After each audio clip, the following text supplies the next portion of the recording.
सबको जय मसीह की। दोस्तों, आज हम बाइबल के प्रसिद्ध कहानियों में से नामान कोढ़ी का चंगाई की कहानी को सुनने जा रहे हैं।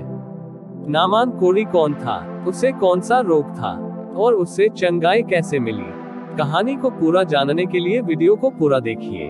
तो चलिए कहानी को शुरू करते हैं। दोस्तों, अराम देश जो आज का सीरिया कहलाता है, वहाँ नामान नाम का एक शक्तिशाली सेनापति था। वह राजा का बहुत ही प्रिय सेनापति था।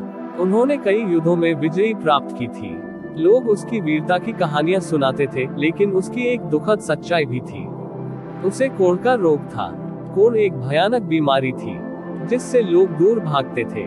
धीरे धीरे यह बीमारी शरीर को नष्ट कर देती थी और समाज भी ऐसे व्यक्ति को त्याग देता था। नामान, जो युद्ध में अजेय था लेकिन अपने ही शरीर से हार रहा था, वह दुखी था, लेकिन उसकी पत्नी उससे भी ज्यादा व्याकुल थी।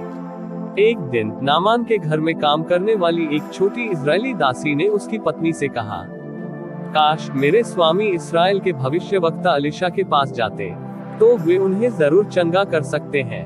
नामान के पास सारी दौलत थी, लेकिन कोढ़ से छुटकारा पाने के लिए कुछ भी काम नहीं आया।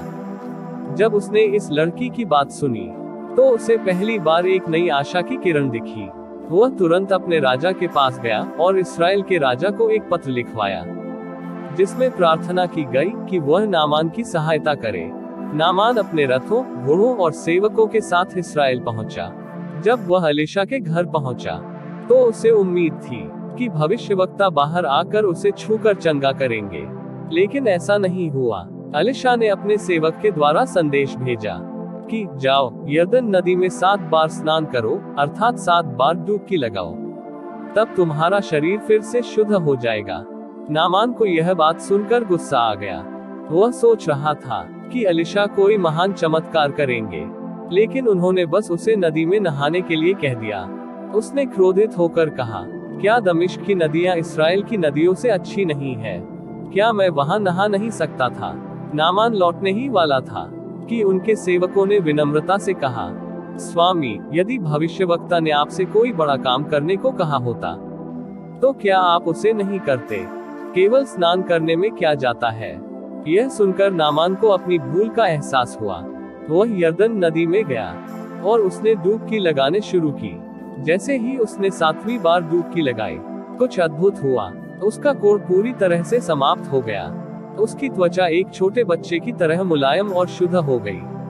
वह पूरी तरह से चंगा हो चुका था। नामान की आंखों में आंसू आ गए। वह केवल शारीरिक रूप से ही नहीं, बल्कि आत्मिक रूप से भी चंगा हो चुका था। वह तुरंत एलीशा के पास लौटा और उनके सामने झुककर कहा, अब मैं जान गया हूँ कि केवल इस्राएल का परमेश्वर ही सच्चा परमेश्वर है। कृपया मेरा यह उपहार स्वीकार करें। लेकिन एलीशा ने कुछ भी लेने से इनकार कर दिया। उन्होंने कहा, यह चंगाई परमेश्वर की कृपा से हुई है, इसे किसी भी धन से नहीं खरीदा जा सकता। नामान अपने देश लौट गया, लेकिन अब वह पहले जैसा नहीं था। अब उसके हृदय में घमंड के स्थान पर नम्रता और विश्वास था।